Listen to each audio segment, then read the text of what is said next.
యమునిచే బాధల నెట్లోర్వగావచ్చు అగ్నికంబంబున కంటగట్టి పాపంబున నోట పల్కించి మొప్పించు చిత్రగుప్తుని పిలిచి చెప్పుమనుచు తప్పక వారు నా తప్పులన్నీయు చెప్ప ఉగ్రుడై దూతల కొప్పగించి బాధించు వేళ నా బ్రతుకే లోకోయని ఏడ్వంగ నెవ్వరు నచటరారు తెలిసి వర్తించుమిప్పుడే తెలివిగలిగి అనుదినంబును శ్రీరాముని ఆశ్రయించి మొక్కి సేవించి కనుగొంటి మోక్ష పదవి రామతారక దశరథ రాజతనయ.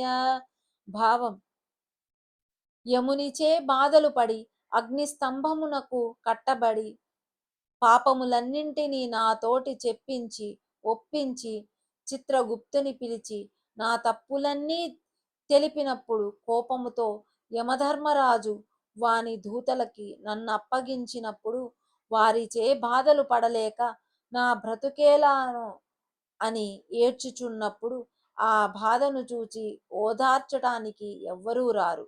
బాధల నుండి విముక్తి పొందుటకు ఇప్పుడే తెలివిగా శ్రీరాముని ఆశ్రయించి మ్రొక్కి సేవించే మోక్ష పదవిని కనుగొన్నాను.